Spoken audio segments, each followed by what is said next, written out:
the CyberHub bunker and studio, you're tuning in to the CyberHub podcast. And now for your host and CISO, James Azar.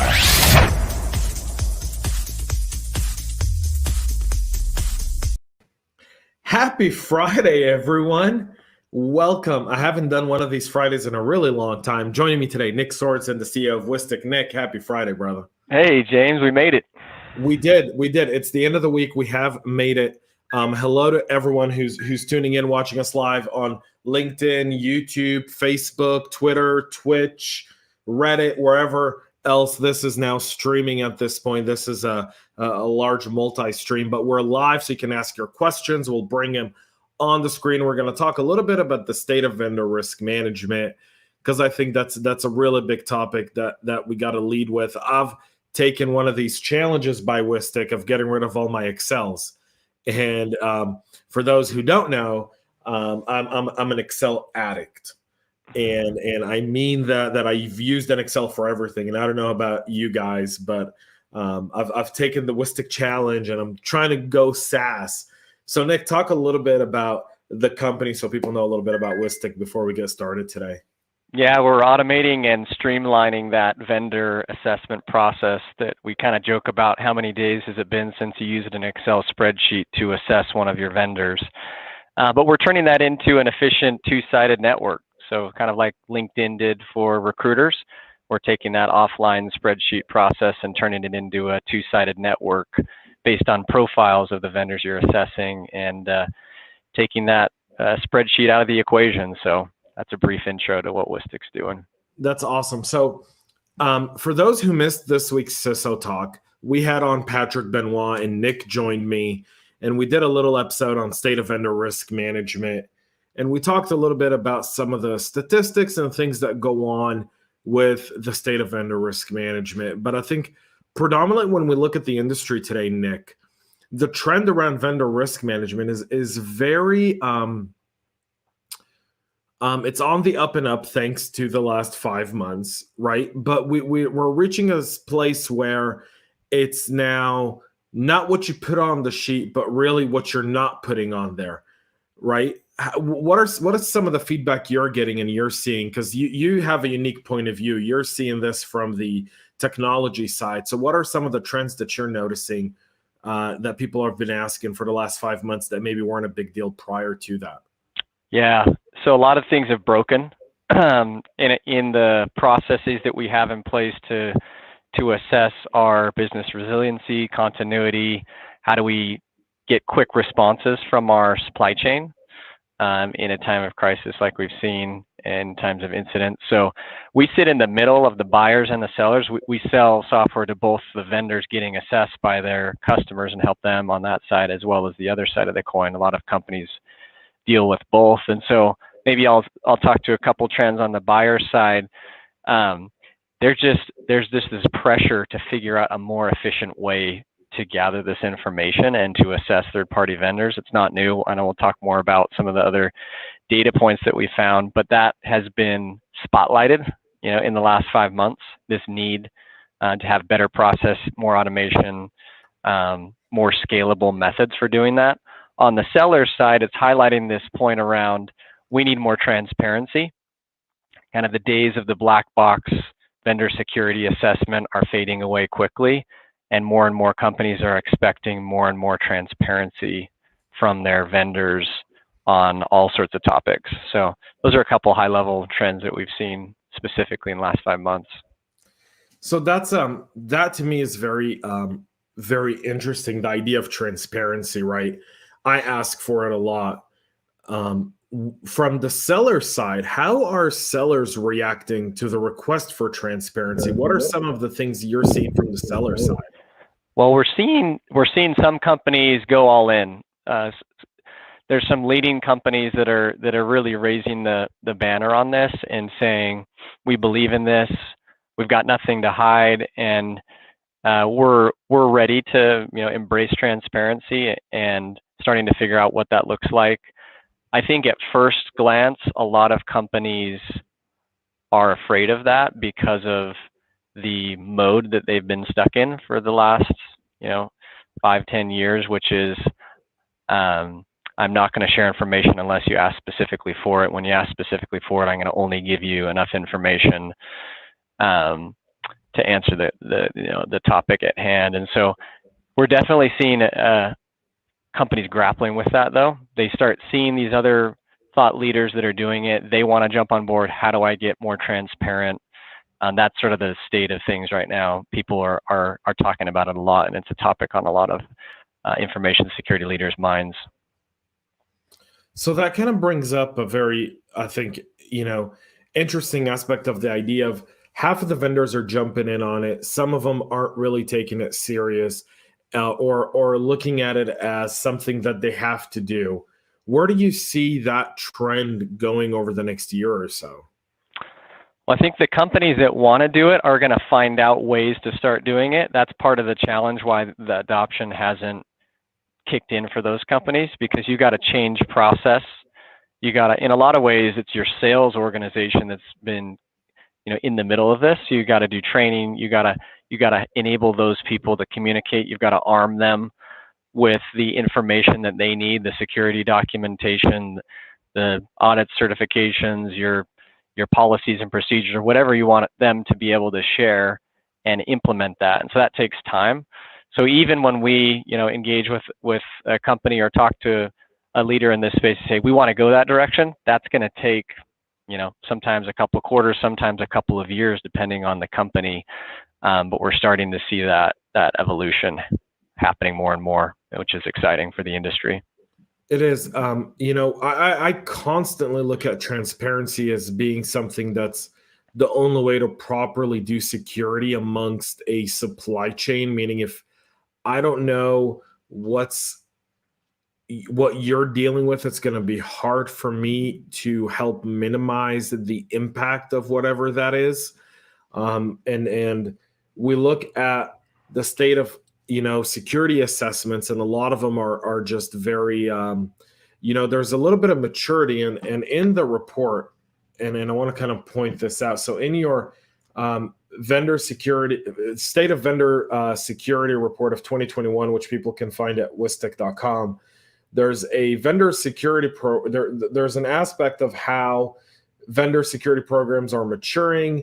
And so businesses are kind of like phasing out, spreadsheets and emails. They're replacing them a lot with tools and platforms. In fact, 57% of the respondents on the survey use a tool or platform built for security assessment. And but the other side of that is only 42% are still using email and spreadsheets.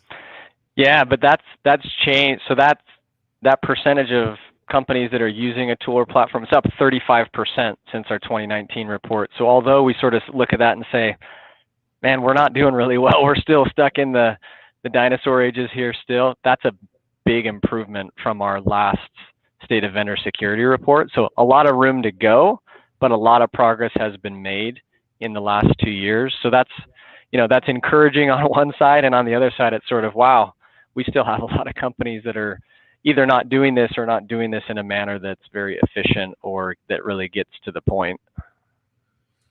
So when we look at a little bit about vendor risk management, to me, one of the interesting aspects to it is beyond just the questions and the data, it's the relationship. Do you see platforms like Whistic maybe in the future incorporating more of a collaboration platform rather than just an information one?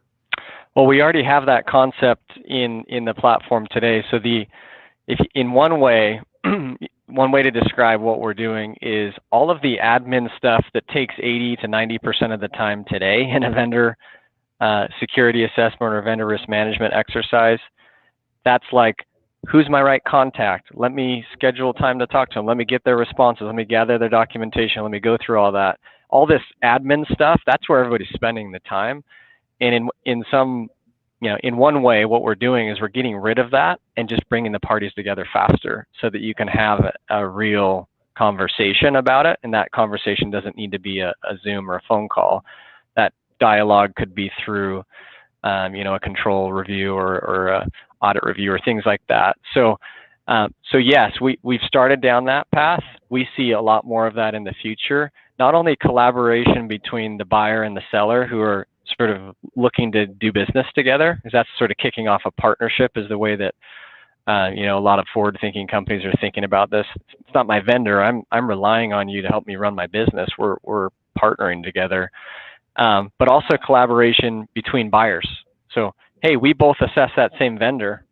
Let's get together and share information, and that's kind of built into this concept that we call trust catalog, which is kind of more of a sharing, collaborative approach to vendor risk management. Yeah, that's the idea of that. I have a very interesting question here, and it's coming from a user on Twitch, and I can't see the username because it's private. So I am going to read it out here, but it's Twitch user. So let me see. They're asking about essentially. So I'll read the question as it is. I won't paraphrase it. It's a bit long, but I think it's a good question overall. So we'll bring it up here. So, Twitch user is looking at this and asking the following question, which is, we still use Excels in our program to manage vendor risk management. My question is, when we look at platforms, and we've looked at several, we've never been able to really understand the value of them. How do I sell the value of a platform to my manager so that we move away from Excels? Yeah, that's a great question. So a couple thoughts on that topic. I think for different companies, different things are going to resonate with your management. So I think focusing in on what are the questions or the needs that your management is asking for you consistently that you're struggling with delivering through your current process. And I can give a few examples of what we typically encounter. So one example of what you typically encounter with a program that's run out of Excel is business friction. So usually experienced in things like, your vendor assessment process is slow. I want to buy software and you guys slow me down. Or the turnaround time on this last assessment is way too long. Or it takes you guys way too long to get that done, and it delays our purchase process. So those are a few examples there. So if that's a pain point, that's something you could highlight. Another example of pain points that are common if you're running a program out of Excel would be visibility. So your manager says, hey, what's our risk across all of our vendors? Or how many of our vendors have access to this type of data? Or how many of our vendors have we assessed in the last X number of months? And that's stuff you could pull together, but maybe you're spending hours or days pulling that stuff together. I've seen, elaborate Excel spreadsheets with macros that feed into a PowerPoint presentation for a weekly report. That can all be automated and streamlined in most every platform that's out there. You'll get better visibility into your risks. So that's typically something that's requested by management. And then additional insights and collaboration from teammates. So if this is something inside of your organization that gets passed around, passing around an Excel spreadsheet versus an invite to a link into a platform. So those are some examples of things you could use internally. On the vendor side of the equation, your suppliers are going to have a much better experience and therefore complete the assessments faster through an automated and streamlined approach. So that kind of, again, speaks to this business, the speed at which you do business, or the return on your investment could be, we're going to reduce our turnaround time. What that typically results in is the ability to get your head wrapped around more risk and to dive into more issues. So expand the population of the vendors that you're dealing with from an assessment perspective. And if your job ultimately is to reduce risk for the organization, being able to dive into further risk areas or go deeper on these assessments is good for your organization as well. So those are a few thoughts to answer that question. Awesome. Brilliant. Thank you, Nick. We have another question coming from LinkedIn, and it's from Danielle. Is it cost effective for smaller to mid-sized businesses as well? Depending on the organization that you're working with, so I can speak to Whistic and then the market in general. Typically, when companies reach a certain size, and for us, that's usually like 100 to 200 employees, this is something that makes sense to start looking at. And usually the side of it that organizations will deal with first is they have to respond to their customers over and over to questions. And so we call that the profile side of the Whistic platform. So that's typically what an organization will look at first if they're a small business, but they can also look at the vendor risk management side of things, which is you need to assess your vendors. So yes, it can be cost effective for small to medium-sized businesses. We have a number of examples of that. Depending on the platform you're looking at, some are built only for small businesses, like really small businesses. You know, assessing a handful of vendors works great, but once you scale into larger, it sort of breaks down.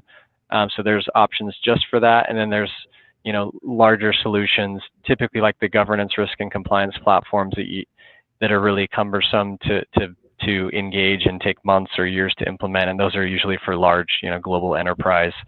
We kind of play throughout that whole range. So Danielle brings up a good question. You know, the small to mid-sized businesses often don't know how to deal with vendor risk management. In fact, in my role, we often see, you know, little companies come through our door where they're looking to do business with us, whether sell into our organization or provide us a specific, you know, service. And when we do the vendor risk management, it's very easy for us to tell the maturity of that said company by just looking at their program. How do we start addressing kind of the lack of, how do you see the problem of the lack of education within small and mid-sized companies to vendor risk management change over time? Yeah, it's a good point, James. So I feel like the best thing we can do as an industry is more companies like your organization doing assessments on all of our vendors, because that will bring the conversation up to more of these companies that haven't had to address it. And if you think about, you know, 3, 5, 7 years ago, even today, the ability to, if I have a software or I run a service that has access to your data and you don't assess me, that still happens all the time, every single day, hundreds and thousands of times these transactions happen and no assessment takes place. If that continues, then I sort of get complacent. I'm not pressed with that to deal with that as the vendor organization. But the more you're asking me questions about how I do XYZ, how my security posture is, what my compliance looks like, how I deal with privacy, all these different areas, that forces me to take action. And so really revenue is kind of the key driver. If there's dollars at stake and I need to meet your requirements in order to do business with you, we've seen that is the number one driver for change. And so simply, if we're all assessing every one of our vendors as they come in to try to sell to us, that's going to help rise the tide for all organizations. It certainly doesn't solve all problems. That doesn't mean that all of these assessments are perfect and that you're going to get 100% accurate every time and all that. But just the fact that we're talking about it more and requiring it is a huge step forward, and that's getting more and more companies to think about it. So, awesome point. Let's talk about something that I think is more of like the elephant in the room when it comes to vendor risk management, right? And I'm curious to hear from the people watching on this, because I want to know if my school of thought here is correct, which is the process of looking at, for example, a SOC 2 or an ISO 27001, or per se a pen test report, or all these different things that are typically part of a vendor risk management program. And how much weight do you think they should have in this process for an organization? And then, you know, have you ever seen a bad pen test in vendor risk management? And this isn't just for Nick. This is for everyone watching, or, you know, on all the platforms. What have you guys seen? And have you ever seen a bad SOC 2 report, or have you ever seen a bad pen test? Like, I'm curious, right? Because that to me is one of the most difficult tasks in a vendor risk management. It's not only the transparency, but it's that people are always going to give you, you know, I haven't dated in a very long time. I know you haven't either, Nick, but I have a lot of friends who are single, and, you know, I hear the stories of, you know, pictures on Tinder or Bumble for some of these guys, and then end up on a date and the girl looks nothing like the picture. And some of them don't have the right picture for them either, right? They've got a picture from 10 years ago, right? So you're always putting your best foot forward, which sometimes doesn't really serve the business. Yeah. What are your thoughts on that, Nick? Yeah, interested to see what the audience says. So a couple thoughts on this. There's different levels of assurance that we're going for, right? And there is no perfect way to get 100% accurate information immediately. There's no silver bullet in this. It's a messy process. Now we're doing things as an industry, as a company to help with that, but you kind of think of it in different ways. Now, would you rather have no SOC 2 report or one that maybe is questionable? That's an interesting question for the audience, right? The way that I think most companies are looking at this is in degrees. So if I've got a self-assessment questionnaire that the vendor sends me in response to me sending out, what is my level of assurance that those responses are correct? So now I can engage with them. I can require evidence. So now I'm kind of stepping up to a next level. I can get a third party to come in and validate that assessment. So now I've got another set of eyes on it. I can get a report from an auditor that spent some time at their office or doing a similar exercise over a period of time. I can get someone who, tried to penetrate their application or their network, so you get pen tests and things. So you have all these different methods, and no one of them is going to give you the level of assurance. You got, security ratings industry that can go scan their public-facing web presence. And so the way that we approach that is just a combination of bringing all of those pieces together gives you a better picture, and the more data points you have, the better. But those things take time, money, and cost. And so it's this risk, reward, return, equation that everybody goes through around how can I get the most assurance possible at the most efficient time frame at the lowest cost in order to meet my business needs. And those variables are changing, and we're getting better over time at delivering that data as an industry. But yeah, it's an interesting question throughout. So a bunch of users on Reddit are having a blast with this question. So some of them said, "Are you kidding me? We keep our best pen test." Here's some of the comments. "Are you kidding me? We only send our best pen test. Our best and final is always what we're sending." Someone said that we don't really, we go through SOC 2 audits and we prepare to make sure we pass them. Hell, we're paying $75,000 for it. We better look good. Someone said, we have a bunch of funny Reddit comments on here, folks. So kind of the first time I'm multi-streamed to Reddit. So I love the folks over there. So several of them, a few other ones where they go, they're talking about how what's a pen test? We have a red team and they always tell us everything is perfect. And someone said, "We don't send anything to anyone. We fill out the Excel and that's what they get." So some very interesting feedback on that.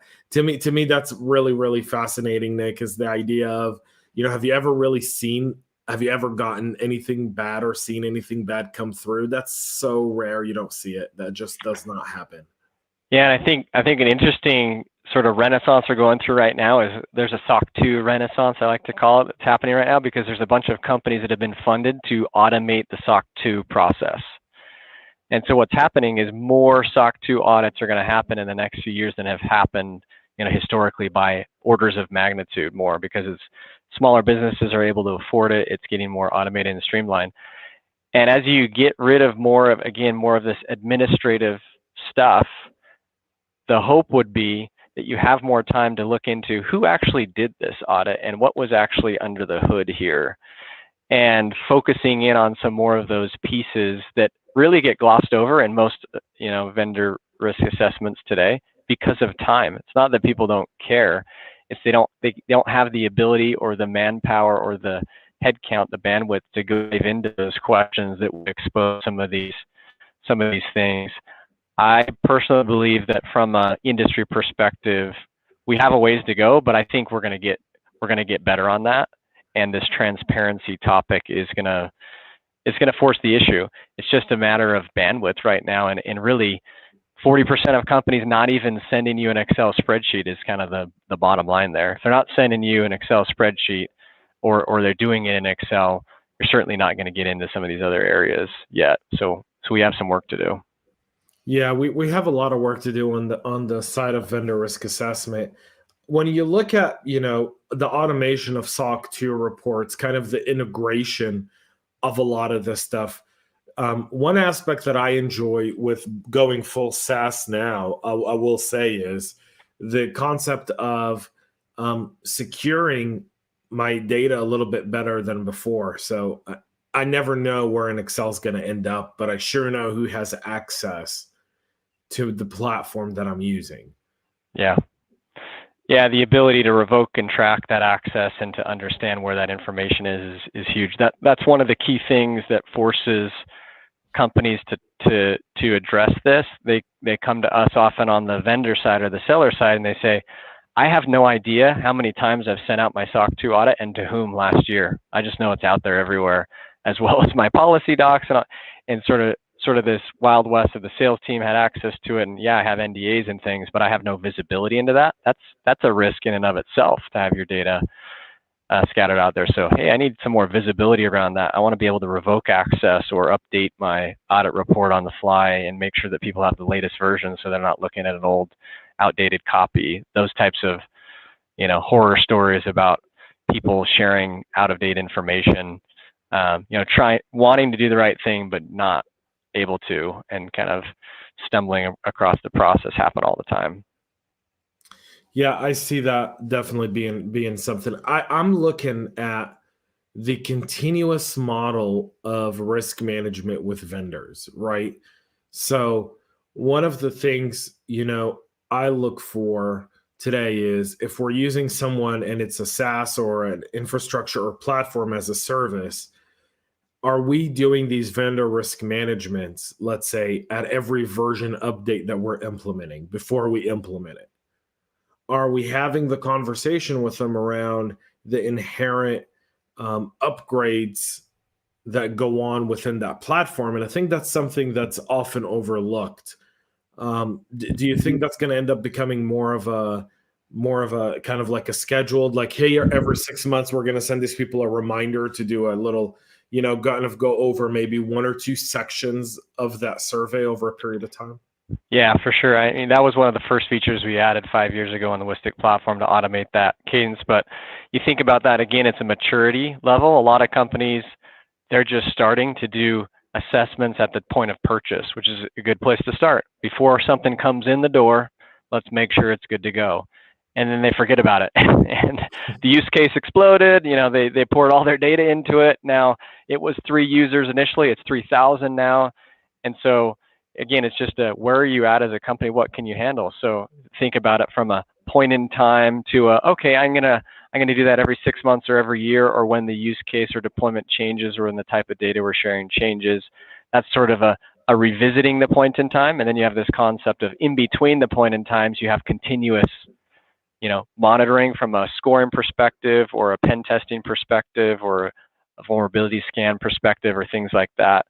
And so typically, like today, the state of the union is most companies aren't even thinking about that right now because they don't have the foundation in place. There isn't even a process to capture, do I have all of the vendors that have access to my data, and am I assessing them on a periodic cadence? So, but there are a lot of organizations as well that we work with that are really dialed in on that. And so now they are more interested in the pieces of what we do, for example, that are more continuous as opposed to point in time. So it's definitely an evolution. Yeah. So Danielle says an assessment is great, but what about the follow through? And that kind of takes me to one thing. Danielle's is ahead of her years and times, but but the idea of IT and software inventory management. So this kind of goes back to the idea of a lot of the 0 days that we see happening right now with hardware and software. And so how do I know, and one of the things I want to be able to do, and I'm speaking out loud here, and for those who are watching, you guys know I do this stuff all the time. So Nick isn't used to it. So Nick's about to get a rude awakening to me thinking on the fly here.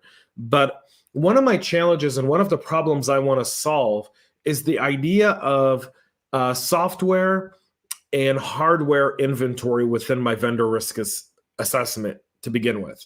Meaning I want to know what major hardwares you're using that could impact the continuity of the service I'm buying from you. And I want to know all the softwares that could do the same as well. And the reason I say that, and the reason I want to know that, is because I look at a lot of these 0 days recently, right? We look at SonicWall, the F5 big IP that's been, that one's been really hammered time and time again. We look at Microsoft Exchange. We've seen, obviously, and we won't go down the SolarWinds path, and VMware and Cisco firewalls and all these different vulnerabilities. So in your vendor risk assessment, someone could say, yes, I'm using a firewall. But if all of a sudden they're using a Cisco firewall that's being exposed in a 0 day, that kind of changes your trajectory of the service you're having with that company, because that might be the first thing you check is, hey, have you guys patched this? And if not, when and why? Are you seeing that, Nick? Is that something you think that's going to start becoming part of this vendor risk assessment process? We're starting to see it, this concept of fourth-party vendors and suppliers.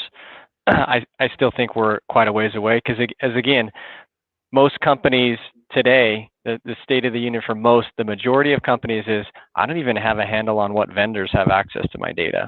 That's kind of where we're at in a lot of cases. And you got to get that in place first. For the companies that have that dialed in, and we work with a lot of them, and they've got it all automated, the process is streamlined, they're starting to think about things like that. So again, this maturity perspective of, I not only want to know you, I want to know, from a GDPR perspective, that's called your sub-processors that are touching my data. I need to know those fourth parties, and I need to actually do assessments on them as well, or get information from you that you've done assessments on them because you're liable for what they do. I think some of those regulatory changes that have happened, for example, again, GDPR in Europe have helped to force the issue for a lot of companies, but it's still early days on that topic. It's a necessary place. We have to go there eventually, but you got to start somewhere. So you got some of the industry that's starting to say, hey, we should be thinking about assessing our vendors. You've got others that have been doing that for a decade and are really dialed in, and everybody else in between. That is a new frontier that's coming up. Yeah, that to me is very interesting. I also look at this from the idea of how you start to look at vendor risk assessment as compared to standards of security per se. So from a PCI perspective, in retail and e-commerce, and payment processing, to HIPAA and healthcare, to CMMC and CMMI in government. All these different standards, to NIST and the CIS Top 20 and COBIT, and you name it. I mean, the MITRE attack, and I can keep going with these lists. To me, that's one of the bigger challenges. And I've got a question here on Reddit, so I kind of want to take it. I think it's actually a really good question, and you and I might be able to answer it simultaneously here. But it talks a little bit about cloud platforms, and it says, in a vendor risk management perspective, really, how many of the customers are you seeing asking major cloud platforms to actually complete vendor risk assessment, if any? And are you seeing any of the independent, smaller cloud providers be more compliant with larger organizations in order to get market share? Yeah, so the large ones obviously can't answer the questionnaire from 100,000 customers every year or whatever they have or more. So they're actually these are the vanguards that are displaying the transparency, right? Which is, hey, here's all of my information. Here's everything you'd ever want from me. It's accessible via my portal. You can come log in and pull it down, but we're not going to answer your ad hoc questions. They would for a certain size of a customer in a company, which is a very small subset, right? But they've had to, by just virtue of they've ridden this wave as well, get ahead of it. And so those are actually the companies that everyone's looking to and saying, I want to be like them, and kind of just put my information out there and let people grab it down, and then I can answer one-offs as I need it. Not as much visibility into the smaller ones. My sense is, just from what we see, is that they're more willing to participate in that, and they expect that they have to go through that process, and they may not be as transparent or sort of put their information out like a larger cloud provider. Interesting topic is sort of just something that we're working on and thinking about that needs to be addressed, is the fact that most of these frameworks or assessment processes or programs that are in operation don't really have this concept of shared responsibility built into them, And so what you see is I'm answering a list of 300 questions, and I'm putting NACAWS's SOC 2, on half of them or something, right?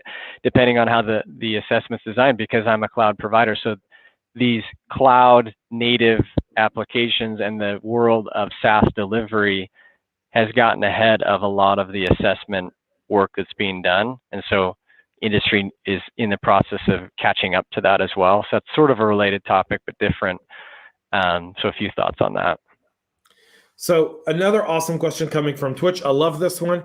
How many customers do you see running vendor risk assessment for their cybersecurity providers? Meaning assessing their cybersecurity provider? Yes. Meaning how many are asking their cybersecurity providers to do a third-party vendor risk assessment and complete the forms? So we don't have data on. That's an interesting one to add. Kind of our future state of vendor security report. We don't have access to sort of that data in the platform itself from our proprietary customer perspective. So I don't know that I have a good answer to that question. You would hope, right? Isn't that interesting though? That's a great question by Twitch user here. Yeah. Because what he's essentially saying is, we all buy security, but if, and he, they preface, I know where this question came from, and I'm going to say I'm telepathic with Mr. Twitch user here, but I just brought up Cisco and F5. And when you think Cisco and F5, you think security, right? You think SonicWall, you think security. And these are the guys who are coming with a bunch of 0 days. So are people auditing them? That's a very, very interesting question. Yeah, my sense is yes. So we've got a comment here. I want to bring it up because LinkedIn I can actually bring up here. So I'm more concerned about the cybersecurity profile of the shared space in a cloud provider than the cloud provider themselves. That's typically a policy thing, Danielle. Most people, even in a co-location, if you're sharing, you're fairly segregated from everyone else, right, Nick? Yeah. This is the point that I was actually getting at, which is you've got the security of the cloud, and then you have the security in the cloud. And I think what Danielle's getting at is I'm more interested in the security in the cloud because I know AWS, GCP is really doing well at securing the cloud. And so that's sort of what I'm highlighting, is that most of the assessment processes today don't have a good way of addressing this concept of security in the cloud. What are you doing to configure and protect and process my data in the cloud? And so again, that's something that we're thinking about and working on. I know others are as well, but that's a gap. Again, it's a maturity thing. If you're not even asking them any questions at all, then this is way ahead. But for those organizations that are doing assessments and doing large volumes of assessments, especially on companies that are delivered via a cloud solution, this is something that we see needs work. And so it's a really good point by Danielle. Yeah, it's a great one. So I'm curious, everyone watching on LinkedIn, Reddit, Twitch, Facebook, and YouTube, if you work in cyber, meaning you work for a cybersecurity vendor, have you seen your company go through a vendor risk assessment? And while I wait for some of those answers, Eric brings up a good point here, which is security is the responsibility of the platform consumer unless the platform professes to provide a managed security service. Yeah, it speaks to that concept that I think a lot of these providers call shared responsibility model, which is, and they're actually doing a better job of communicating this and saying, here's the list of things that we do. Here's a list of things you need to do. I'm responsible for these. You're responsible for these. We both do our job. We're going to be secure. But if we do our thing and you don't do your thing, then we can't be responsible for that. Like he's saying, unless you've hired us to do that for you. Yeah. So Eric goes on to say SaaS is far different, right, from infrastructure as a service. And I'm curious, how do you say infrastructure as a service? What's your way of identifying that? Because I look at all of them and I call them just ass. IaaS? I don't know. IaaS? See, yeah. But that sounds really bad. IaaS, like you're almost professing to be in one. Yeah. We need a pronunciation guide. We do need a pronunciation guide. I love when I see the LinkedIn survey of how do you say CISO, and they're like CISO or CISO and all that stuff. But Eric brings up a very good point. Yes, SaaS is very, very much different than infrastructure as a whole. needs to be identified. So someone from Reddit says that he works for a security vendor on the sales side. He's only tackled one vendor risk management that was done to them in his 5 years as a sales rep.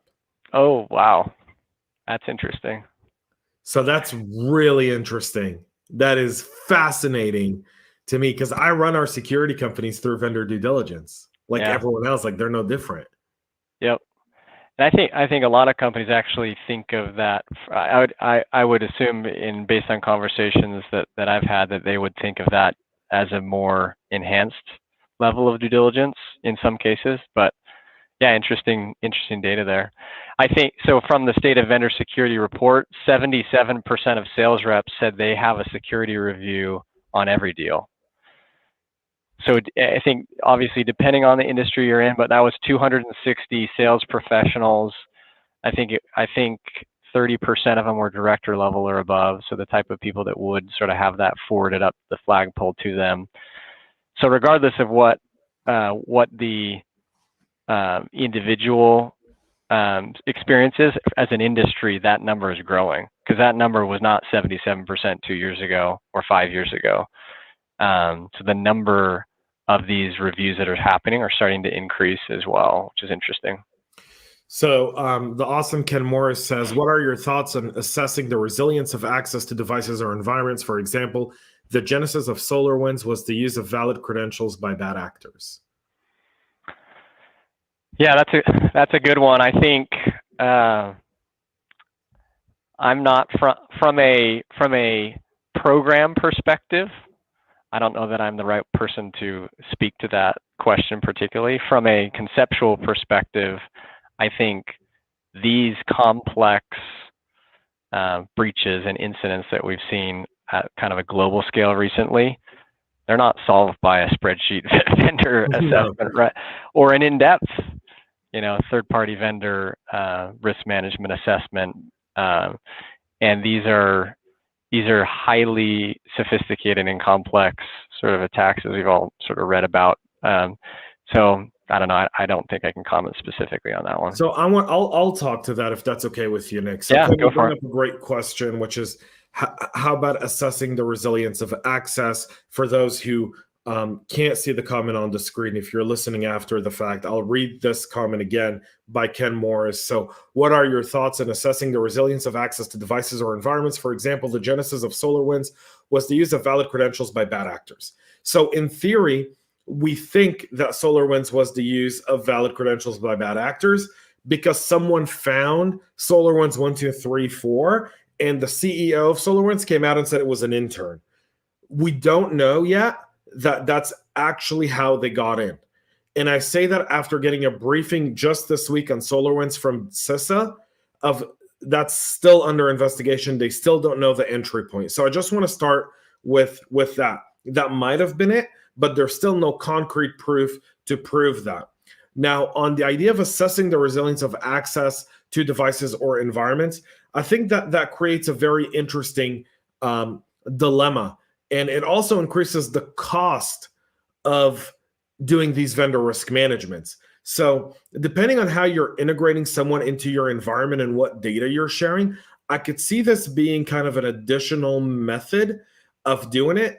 One of the things we are now considering, and I speak openly about this, is the idea of people who are integrating and kind of going to either have access or close to our crown jewels or data that could cause reputational harm or business continuity challenges. We're thinking of actually having them either pay an X amount of money or provide us a discount on the service we're going to pay them for in order to run threat intel analysis on them and in order to have the ability to audit them. And again, the idea of the ability to audit is very interesting because if you don't define what an audit is in the contract, an audit could be, here's our pen test, here's our SOC 2 report, that's the audit we're going to give you. Right. So this all kind of goes down to the idea of vendor risk management. It's got to go down to the contract. And you do have to sit with your general counsel and with your procurement people and really lay this in. And then you've also got to communicate it effectively to your business units that are going out and identifying these key opportunities. I will say that I like that idea of checking the resilience of access to devices or environments. I don't want to say, I think that someone needs to pay for it.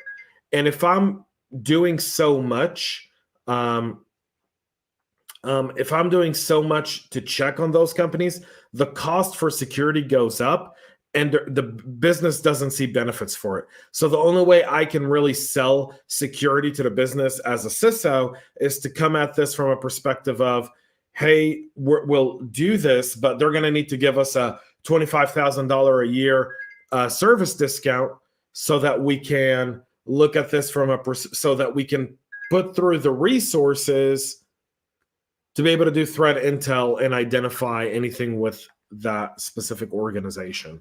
That's just my thought. Ken gives me kudos. Thank you, Ken. Or let's give those kudos to Nick. I think those kudos are to you on that one, James. I'll give the kudos to Nick simply because, very few people are when they don't know something are brave enough to say, I'm not really sure I'm the right guy for it. So I give kudos to anyone who says that, because that to me is really important. Eric has something to add here. We're getting our LinkedIn crowd fired up a little bit here. While I agree that the idea of assessing is fundamental to managing risk, the commissioning of researchers is an aspect of cybersecurity risk management that needs to be wrestled with going forward. What are your thoughts on the idea of putting researchers as part of vendor risk management? That's interesting. I'm not sure I fully gather where he's going with this, but one thought on this is just that we think a lot about, and I know organizations like Cloud Security Alliance, for example, thinks a lot about, is the evolving nature of this and how quickly things are changing. And so whether that is quote unquote a researcher or us coming together as an industry and sort of working together, putting our collective intelligence together, that is that's a really hot topic right now. I know a lot of people are thinking about that. A lot of people are wanting to get more involved in that. The challenge there is I've got my day job, right? And I'm running security for your company, right, James? And participating in these informal volunteer research groups requires time and effort and energy. But that is something that we have seen progress on. I would say we could see more progress on that. But I think people coming together, we need more collaboration on these topics. And this concept of, hey, I discovered something based on my research or based on my experience. How do we share that more? How do we collaborate more on that? Yeah. So someone from my team comments on Twitch. My red teamers love Twitch for whatever reason. That's where they spend their days. When even while they're doing security, they're on Twitch. So someone from my team likes the idea of integrating threat intel into vendor risk management as part of the overall risk assessment. Again, that costs money, and the question is, who's going to pay for it? Yeah. And so do you pay for it for everyone? Yeah. And Eric clarifies here, what I'm saying is that CISA's binding operational directive 20-01, develop and publish a vulnerability disclosure policy. It is indeed a formalization that we need. Yeah, I think CISA's directive, though, Eric, is designed more for the federal sector than it is for the public one. And the public sector's vulnerability disclosure program is, if you're a publicly traded company, you can typically see incidents reported on a 10K report to the SEC. And Ross Young, a good friend of mine, the CISO over at Caterpillar, constantly talks about that concept. And I think it's an effective one. But if you're a private company, then you're not really, you don't have to, we're a private company, so we don't always report vulnerabilities or incidents or cyber events. We don't, unless we have to, because it impacts someone downstream or upstream of us. We don't do really a lot of reporting because we don't have to. We're a private company. I like the idea of vulnerability disclosure policies. I also like the idea of just disclosing vulnerabilities. The challenge I have with it is whenever you see a 0-day being put out with a patch, people are so slow to react because patching is really difficult. And that creates an open door for our adversaries to go out, scan, find these zero-day vulnerabilities and take advantage of them, like what we saw happen with Microsoft Exchange, or what we see happening with the F5 big IP vulnerabilities or the Cisco firewall. I mean, I'm reading something on Security Week this morning that said that the SonicWall 0 days already been exploited by ransomware groups before it was even patched. Yeah, it speaks to the kind of the maturity of the organization to even act on the information, let alone to share the information between us, but the ability to consume it and do anything with it, it's hard. It's really hard. It is, but it's the speed of our adversaries. Yeah. So one thing I've encouraged everyone to do is build a relationship with Secret Service and FBI. Right? Those people are there to help you, irregardless to how we feel what the FBI did with the web shells on Microsoft Exchange. If we just put that one act aside, the FBI has been a very healthy and good partner for the industry as a whole, right? And so I can't judge them on one bad action that I disagree with and eliminate all the good things that they've done over the last, decade or so when it comes around organizational cybersecurity and being partners to that. And so that's just my balanced response to that. But I look at that and I go, imagine just, you look at law enforcement and look at FBI and Secret Service, build relationships with those people, because when they arrest our adversaries, and it's amazing how when you have a conversation with them and they tell you, yeah, I was at the interrogation of so-and-so and we asked him about his daily routine, and so-and-so's daily routine was that get into their office, that have breakfast with their girlfriend, that go to the gym, and that show up to work. That sounds just like what you and I do, Nick, right? We wake up in the morning, we work out, we have breakfast, we ship our kids off to school, and we walk into the office, and you and I both sit down in our chairs in the office. We turn on our computers, we say hi to everyone. I grab my cup of espresso, you may make yourself coffee or tea. What's your beverage of choice, Nick? Water. Water's my beverage of choice, James. I don't drink coffee or tea, so I'm a water guy. Wow. All right. So we're going to have to talk about that off show, Nick.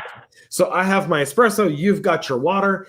And we'll probably log in and start to look at industry headlines. We'll go to some of our preferred sites, or we'll look at any RSS feeds that we've set up. And we start to kind of go through what's happening. Well, you know what our adversaries do? The same exact thing. They go to work, they sit down, they get their cup of coffee, and now they're going through everything that's happening. And they go, great, great, great, great. And then you and I look at that and we go, all right, I'm going to go, as a CISO, I go, hey guys, here's some of these vulnerabilities, or here's some of the alerts that we're getting.